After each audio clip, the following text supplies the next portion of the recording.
विद्यार्थियों, नमस्कार। HR sir आप लोगों के लिए प्रयासरत हैं, कोशिश कर रहे हैं आप लोगों को लक्ष्य तक ले जाने की, एक प्रामाणिक क्लास देने की और आप लोगों को जीके याद कराने की। इसी क्रम में आज का मेरा जो टॉपिक है, जैन धर्म की पिछली क्लासेस के बाद हम आज शुरू करेंगे। कौन सा टॉपिक? महात्मा बुद्ध। महात्मा बुद्ध से क्या संभावनाएं हैं, क्या प्रश्न बनते हैं, महात्मा बुद्ध से संबंधित मुख्य बातें। आप लोगों को पता है कि महात्मा बुद्ध और महावीर स्वामी दोनों ने हिंदू धर्म में व्याप्त बुराइयों को दूर करने के लिए नए धर्मों की स्थापना की थी। कौन कौन सी बुराइयां थी हिंदू धर्म में या वैदिक सभ्यता में या वैदिक धर्म में, क्या कमियां थी जिसकी वजह से हिंदू या बौद्ध धर्म व जैन धर्म की स्थापना हुई। ठीक है, जैन धर्म के बारे में अपन पढ़ चुके हैं। बौद्ध धर्म के संस्थापक जो हैं वो हैं महात्मा बुद्ध। क्या महत्वपूर्ण प्रश्न बनता है, अपन बहुत ही एक सारगर्भित क्लास में आप लोगों को बताएंगे, ध्यान से सुने। महात्मा बुद्ध जो थे उनके जन्म मृत्यु के बारे में पहला प्रश्न आ जाता है, जन्म मृत्यु के बारे में। तो आप देखिए, जन्म मृत्यु का मोबाइल नंबर है महात्मा बुद्ध जी का 563 483। कैसे याद करेंगे? महात्मा बुद्ध 563 483, 563 483, मतलब ये महात्मा बुद्ध के कॉन्टैक्ट नंबर है। 563 483 याद कर लेंगे, ईसा पूर्व। ठीक है, जन्म मृत्यु। नेक्स्ट स्थान, कहां जन्मे? लुम्बिनी कुशीनगर। आप इसको लव कुश याद कर सकते हैं, लुम्बिनी और कुशीनगर। लव कुश, लव यानी कि लुम्बिनी, ल से लुम्बिनी और कुश से कुशीनगर। स्थान, जन्म हुआ था लुम्बिनी वन में और नेपाल की तराई में। लुम्बिनी का है नेपाल की तराई में। कुशीनगर में इनकी क्या हुआ? इनको निर्वाण प्राप्त हुआ, मोक्ष प्राप्त हुआ, यानी कि उनकी मृत्यु हुई। जैसे 563 483 लुम्बिनी कुशीनगर, ऐसे याद कर लेंगे। ठीक है, तो लुम्बिनी में इनका जन्म हुआ और कुशीनगर में उनकी मृत्यु हुई। नेक्स्ट प्रश्न बनता है माता पिता के बारे में। माता पिता से संबंधित आप लोग एक बात जो मैं बोल रहा हूं वो ध्यान में रखेंगे कि शुद्धोधन महामाया महात्मा बुद्ध ने पाया। शुद्धोधन महामाया महात्मा बुद्ध ने पाया, मतलब माता पिता शुद्धोधन व महामाया किसको पाया? महात्मा बुद्ध को पाया। शुद्धोधन महामाया बुद्ध को पाया, ऐसे भी आप लिख सकते हैं, शुद्धोधन महामाया। तो माता पिता का नाम क्या है? पिता का नाम शुद्धोधन और माता का नाम महामाया। एक दो प्रश्न और आ रहा है, देखो याद करने की पॉइंट्स इसमें जुड़े हुए हैं। शुद्धोधन शाक्य गणराज्य से संबंधित है, शुद्धोधन शाक्य गणराज्य से संबंधित है और महामाया जो है वह कोलीय गणराज्य से संबंधित है। कौन से गणराज्य से? कोलीय गणराज्य से।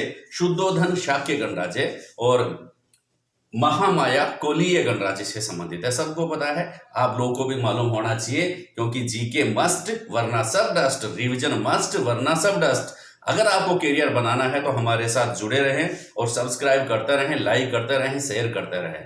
ठीक है, याद करवाएंगे हम। माता पिता पिता का नाम शुद्धोधन, माता का नाम महामाया और कौन से गण से? कौन से? शाक्य गणराज्य से और कोलीय गण की ये राजकुमारी। बचपन का नाम आपको पता है, महात्मा बुद्ध का बचपन का नाम भी बुद्ध नहीं सिद्ध है, यानी कि सिद्धार्थ। महात्मा बुद्ध के बचपन का नाम क्या है? सिद्धार्थ है। इसकी इनकी पत्नी जो है उनका नाम यशोधरा। पत्नी का क्या नाम है? यशोधरा है। बहुत इंपॉर्टेंट बातें अपन शेयर कर रहे हैं आप लोगों से, आप लोगों का कैरियर बनाएंगी। कैरियर मेकिंग शब्द में यहाँ पर बोर्ड पे लिख रहा हूँ। ये चीजें जो होती हैं, आप लोग बार बार कंपटीशन देते हो तब आपके दिमाग में आती है कि हाँ इंपॉर्टेंट कौन सी चीजें हैं। तो देखिए, पत्नी यशोधरा, पुत्र राहुल। पुत्र का क्या नाम है? राहुल है। महात्मा बुद्ध के पुत्र का नाम राहुल है। राहुल गांधी जी नहीं है, राहुल किसका? बुद्ध का।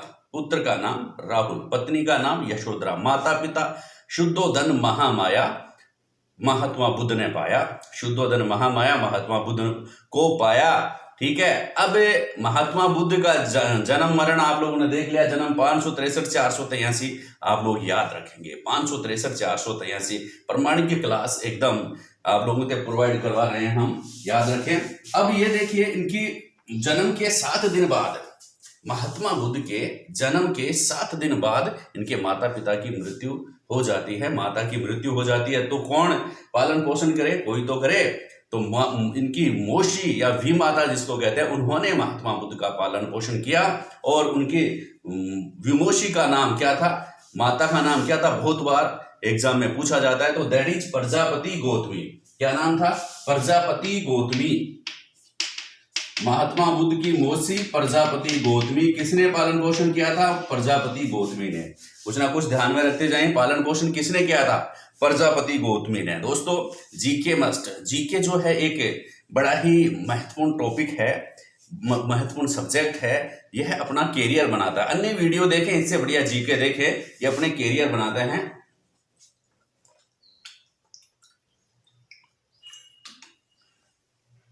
तो जीके मस्ट है, याद करना, रिवीजन मस्ट है, एचआर सर के साथ रहना भी मस्ट है। जब अच्छी चीज बढ़िया तरीके से पढ़ाई जाती है तो वो दिमाग में फीड होती है, और अच्छा गुरु वही होता है जो आपको लक्ष्य तक ले जाता है, आपको सफल बनाता है। बता रहा हूं, विमाता कौन? मौसी। विमाता मौसी किसकी? बुद्ध की। कौन? प्रजापति गौतमी। प्रजापति गौतमी ने इनका पालन पोषण किया। महात्मा बुद्ध बड़े होते हैं, और बड़े होने के बाद जब जन्म लेते हैं महात्मा बुद्ध, तभी एक ब्राह्मण महोदय, एक भविष्यवाणी करने वाले एक असीत नामक के ब्राह्मण ने घोषणा की। किसके बारे में? महात्मा बुद्ध के बारे में, यानी कि सिद्धार्थ के बारे में घोषणा की। क्या घोषणा की? कि यह बालक या तो महान सम्राट बनेगा, या तो महान सम्राट बनेगा, या फिर कोई बड़ा संत महात्मा बनेगा और किसी नए धर्म की स्थापना करेगा। यह घोषणा करने वाले जो ज्योतिषी थे उनका नाम था असीत। असीत नामक ब्राह्मण, असीत नामक ब्राह्मण ने यह घोषणा की थी। कुछ बुक्स में देखो, असीत नामक ब्राह्मण ने यह घोषणा की। यह कह रहा है S L. Nagauri, doctor S L. Nagauri की हिस्ट्री की बुक में इस प्रकार का वर्णन है। कुछ बुक्स उसमें यह भी लिख रखा है कि बुद्ध बनने की घोषणा करने वाले जो ज्योतिष थे, नंबर 1 कौंडिन्य और कालदेवल। क्या नाम था? कौंडिन्य व कालदेवल नामक जो ज्योतिष शास्त्री थे, उन्होंने घोषणा की थी। क्या घोषणा की थी? कि यह बुद्ध बनेगा, महात्मा बुद्ध बनेगा। किसने कहा? कौंडिन्य व कालदेवल ने। असीत नामक ब्राह्मण क्या कहता है? असीत नामक ब्राह्मण कहता है कि ये बड़े सिद्धि पुरुष ब्राह्मण है। उस समय क्या कहते हैं कि यह बालक या तो बहुत बड़ा सम्राट, एक महान सम्राट बनेगा, या कोई महान संत बनेगा जो कि एक नए धर्म की स्थापना करेगा, संस्थापना करेगा, संस्थापक बनेगा। तो यह है बहुत बड़ी बात। और उस वह जो वह भविष्यवाणियां वो सिद्ध हुई, और महात्मा जो सिद्धार्थ है वह बुद्ध बने। ठीक है। अब 4 दृश्य, जब महात्मा बुद्ध घर से बाहर निकलते हैं तो 4 दृश्य देखते हैं। क्या देखते हैं? ये कई बार पूछ लेते हैं, वैसे कॉमन पर्सन है। एक बूढ़ा आदमी देखते हैं, बुढ़ापा नजर आता है उनको, वृद्ध व्यक्ति परेशान होता हुआ, लकड़ी के सहारे चलता हुआ। बुद्ध व्यक्ति देखते हैं, व्याधिग्रस्त मनुष्य, रोगग्रस्त पुरुष देखता है। नंबर 2 पे रोगग्रस्त पुरुष देख करके भाई मन में विचार कब आते हैं किसी व्यक्ति के? उसके मन में विचार तब आते हैं जब वह किसी ऐसे दृश्य देखता है जिसके उसका मन, रूह कांप उठती है, कुछ सोचने पर मजबूर हो जाता है। 4 दृश्य देखे महात्मा बुद्ध ने। कौन कौन से? नंबर 1, उन्होंने क्या देखा? वृद्ध व्यक्ति देखा, रोगग्रस्त व्यक्ति देखा, और फिर एक मृत व्यक्ति देखा। क्या है ये? क्या संसार है? सांसारिक माया मोह है। उन्होंने वो स्टडी करने लगे, सोचने लगे उनके बारे में। और एक सन्यासी, प्रसन्न मुद्रा में एक सन्यासी देखा, वो उसको कोई दुख नहीं था, बड़ा प्रसन्न था। तो कुछ डिसीजन लेने पर मजबूर होना पड़ा, और 29वें वर्ष में उन्हें गृह त्याग कर दिया। 1 वर्ष भी वेट नहीं किया, 30 वर्ष से पहले ही उन्होंने गृह त्याग किया। आपको पता है उनके एक पुत्र राहुल उत्पन्न हो गया था। पुत्र का नाम राहुल है, और महावीर स्वामी की पुत्री थी। ठीक है, महावीर स्वामी के पुत्री थी अणोजा या प्रियदर्शनी, और महात्मा बुद्ध के पुत्र है, दैट इज राहुल। क्या नाम था उसमें? राहुल। बहुत बड़ा मॉडर्न लेटेस्ट नाम उस समय। सिद्धार्थ भी बड़ा लेटेस्ट नाम उस समय के। तो बुद्ध बनने 4 दृश्य देख लिए, इसलिए उन्होंने 29वें वर्ष गृह त्याग कर दिया। और वह गृह त्याग की घटना क्या कहलाती है? महाभिनिष्क्रमण। निष्क्रमण, घर से बाहर निकलना। लेकिन महात्मा बुद्ध बाहर निकल रहे हैं, इसलिए महाभिनिष्क्रमण। महाभिनिष्क्रमण क्या कहलाता है? बुद्ध के, महात्मा बुद्ध के या सिद्धार्थ के गृह त्याग की घटना महाभिनिष्क्रमण कहलाती है। क्लियर? अब नेक्स्ट प्रश्न देखिए। नेक्स्ट प्रश्न है प्रथम गुरु। प्रथम गुरु किसे बना है? मतलब जब महात्मा बुद्ध गए तो उरुवेला वन में उन्होंने कठोर तपस्या करता है।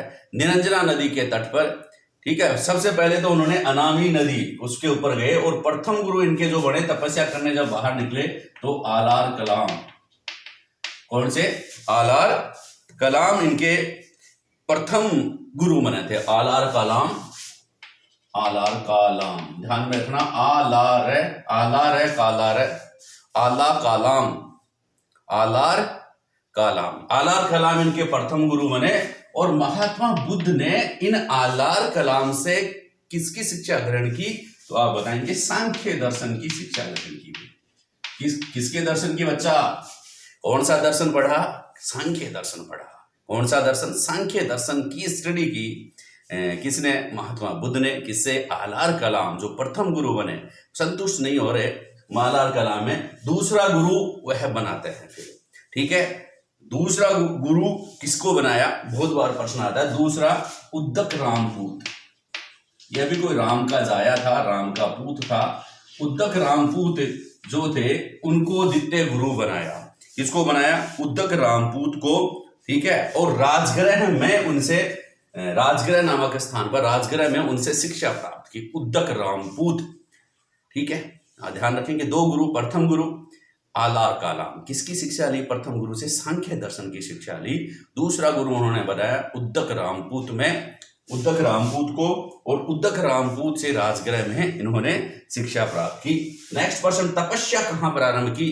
जब बाहर निकला तपस्या के लिए, बाहर निकले, सॉरी, महात्मा बुद्ध जब तपस्या के लिए बाहर निकलते हैं तो नेक्स्ट पर्सन आप लोगों के लिए कैरियर डिसाइडिंग करता है।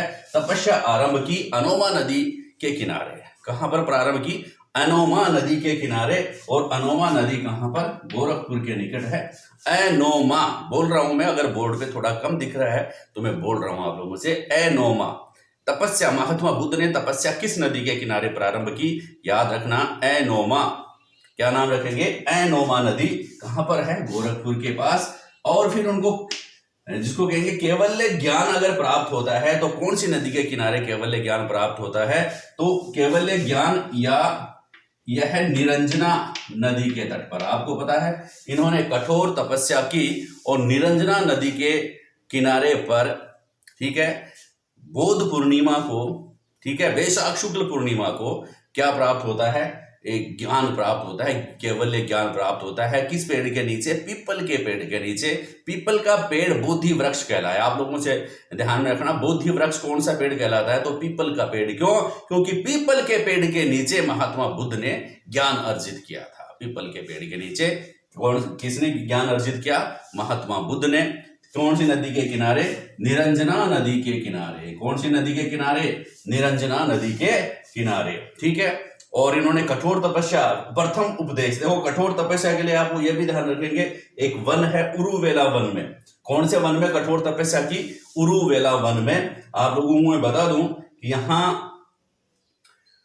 कुछ पॉइंट बताना चाह रहा हूं मैं आपको कि जब महात्मा बुद्ध उरुवेला वन में कठोर तपस्या कर रहे थे अपने 5 अन्य ब्राह्मण साथियों के साथ, तब उनका शरीर सूख कर बिल्कुल कांटा हो गया। बिल्कुल कांटा का मतलब ये नहीं है कि कांटा लग गया है, कांटा का मतलब बिल्कुल पतला, कि अभी उनकी जान ही जाने वाली थी। तब महिलाएं कुछ गुजरी कि ये तपस्या तो कर रहे हैं लेकिन कुछ खाएंगे पिएंगे नहीं तो ये मर जाएंगे। ठीक है, तो तपस्या कर रही थी। उन्होंने गीतों में, पहले महिलाएं गीतों में ही सब कुछ कह देती थी। क्या? जैसे मान लो कोई अगर सगा सगी आ जाता है तो भी गीत गाते हैं कि थन्ने बेगो बुलायो मोड़े क्यों, बोल मेरा ब्याई तू ही तू। ठीक है, तो कई गाने हैं महिलाओं के, तो महिलाओं ने गाना गाकर बता दिया। क्या? उस गाने से यह स्पष्ट हुआ, उन्हें कहा कि अपने वीणा के तार को इतना भी मत कसो।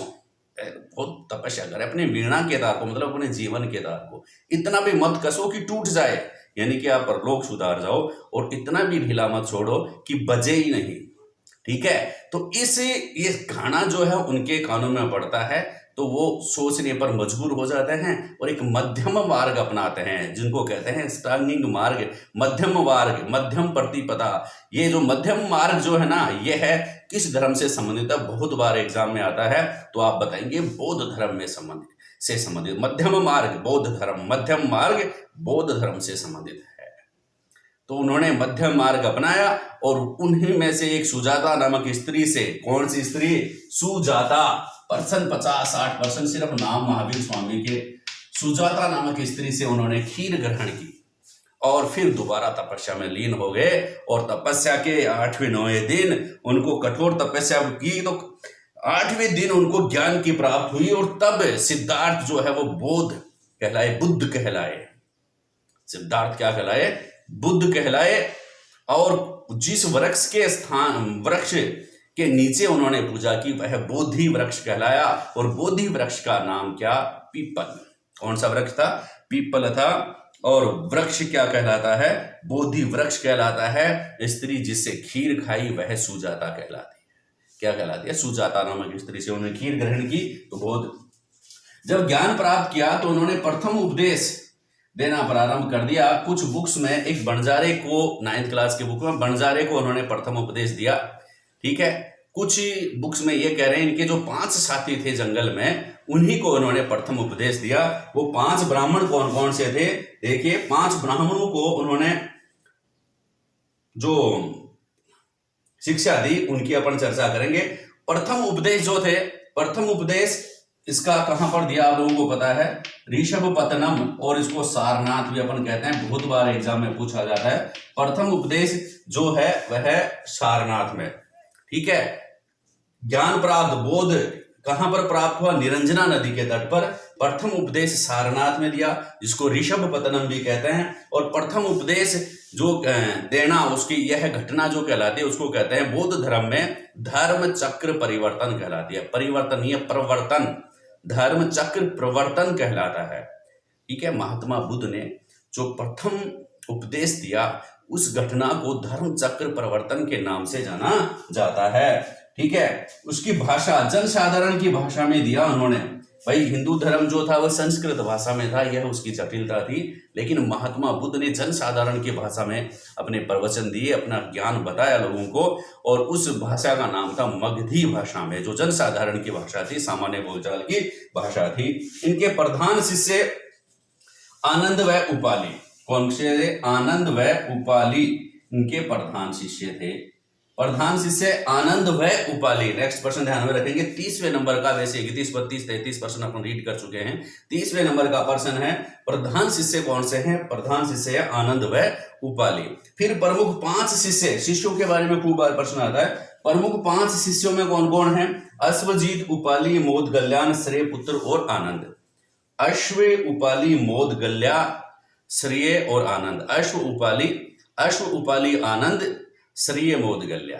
अश्व उपाली आनंद कैसे याद करेंगे? अश्व उपाली आनंद और श्रेय मोदगल्या। अश्वजीत, उपाली, आनंद, श्रेय पुत्र और मोदगल्यान, ये याद रखेंगे। ठीक है। दोबारा उच्चारण कर देता हूं। अश्व उपाली आनंद, अश्व उपाली आनंद, श्रेय मोदगल्यान। श्रेय पुत्र वो है पूरा नाम, और मोदगल्यान याद रखेंगे। एग्जाम में देखेंगे तो याद आ जाएगा। अश्व उपाली आनंद, श्रेय पुत्र और मोदगल्यान 5 अन्य शिष्य थे। इसका अंतिम शिष्य, महात्मा बुद्ध का अंतिम शिष्य कौन सा था? तो दैट इज सुभज या सुभद। सुभज या सुभद, ये अंतिम शिष्य महात्मा बुद्ध का अंतिम शिष्य। कई बार पूछ ले शूद्र अनुयायी कौन थे महात्मा बुद्ध के? तो प्रथम शूद्र अनुयायी महात्मा बुद्ध के प्रथम शूद्र अनुयायी बने तपस्सु व मलिक।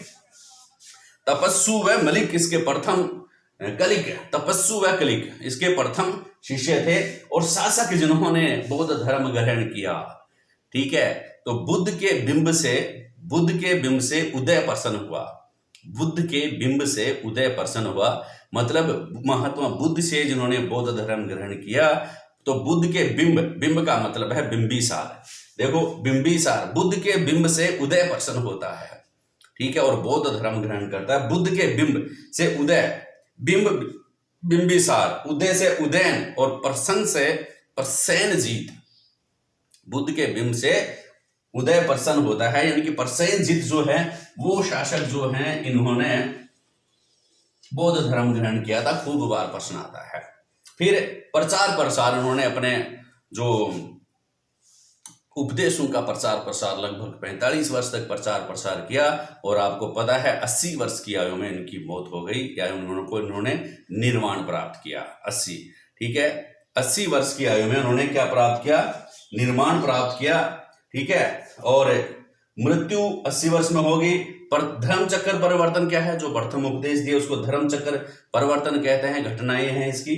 महाबी निष्क्रमण, ग्रह त्याग की घटना महाबी निष्क्रमण कहलाती है। संबोधि, वैशाख पूर्णिमा को इनको संबोधि ज्ञान प्राप्त होता है, तो इसको कहते हैं संबोधि। इस घटना को संबोधि कहते हैं। इस पेड़ के नीचे, भाई पेड़ आपको पता है, पीपल के पेड़ के नीचे इनको ज्ञान प्राप्त हुआ। और बौद्ध धर्म, जब महात्मा बुद्ध को निर्वाण प्राप्त हुआ तो उनके शरीर, उसकी राख को 8 भागों में विभाजित करके 8 स्थानों पर भेज दिया गया। 8 स्थानों पर, वहां पर 8 स्तूप बना दिए गए। ठीक है, वे स्थान कहलाते हैं अष्ट महास्थान। तो अष्ट महास्थान भी किससे संबंधित है? अष्ट महास्थान भी संबंधित है किनसे? महात्मा बुद्ध से। ठीक है, अब बौद्ध धर्म से संबंधित महत्वपूर्ण शब्दावलियों की चर्चा करेंगे। थोड़ी सी बातें और रह गई है महात्मा बुद्ध की, वो मैं आपको अभी जस्ट आप लोगों को बता रहा हूं। देखिए कौन सी बातें रह गई हैं, पहले इनको अपन मिटा देते हैं और फिर आप लोगों को बता देते हैं। इस लाइन को मिटा देते हैं, इधर वाले को ही, ताकि आप लोग यहां से प्राप्त कर सकें कि कुछ इनके प्रतीक चिन्ह है, उनसे भी प्रश्न बढ़ते हैं। प्रतीक चिन्ह कैसे? गर्भ में आने का प्रतीक, देखो प्रतीक बुद्ध, महात्मा किससे संबंधित है? महात्मा बुद्ध से संबंधित प्रतीक हैं। याद रखेंगे, एग्जाम में पूछे जाते हैं। नंबर 1, गर्भ में आना, यानी कि महात्मा बुद्ध जब गर्भ में आते हैं तो इसका प्रतीक किसको बताते हैं? तो हाथी को इसका प्रतीक बताते हैं। किसका? हाथी। हाथी को गर्भ, हाथी किसका प्रतीक है? महात्मा बुद्ध से संबंधित घटनाओं में हाथी किसका प्रतीक है? तो आप बताएंगे गर्भ में आने का प्रतीक है। या महात्मा बुद्ध के गर्भ में आने का प्रतीक क्या है? तो आप बताएंगे हाथी प्रतीक है। जन्म का प्रतीक कमल व सांड। देखो जन्म का प्रतीक जो है वह किसको बताते हैं? कमल को। किसको बताते हैं? कमल। ठीक है, कुछ बुक्स में सांड भी बता रखा है, तो आप यहां पर भी लिख लीजिए कमल व सांड। जैसे सांड जो है यौवन का प्रतीक है, तो और यौवन का प्रतीक क्या है? सांड। नंबर 3, यौवन का प्रतीक क्या है भाई? सांड है। महात्मा बुद्ध के यौवन का प्रतीक क्या? सांड। क्या है? सांड है। और ग्रह त्याग का प्रतीक जो है वह क्या है? घोड़ा। ग्रह त्याग, घोड़े पे बैठ करके जैसे ग्रह त्याग करते हैं, ग्रह त्याग का प्रतीक है घोड़ा। तो कुछ महत्वपूर्ण प्रश्न अपन ने देखे, लगभग 60 प्रश्न 20-25 मिनट में आप लोगों की एग्जाम के दृष्टि से महत्वपूर्ण होंगे। तो दोस्तों दीजिए इजाजत। एचआर सर को सब्सक्राइब ना करना भूलें, सब्सक्राइब करना ना भूलें, लाइक करें, शेयर करें और अपने एग्जाम की तैयारी घर बैठे करें, लॉकडाउन का पालन करें। तब तक के लिए धन्यवाद। जय हिंद।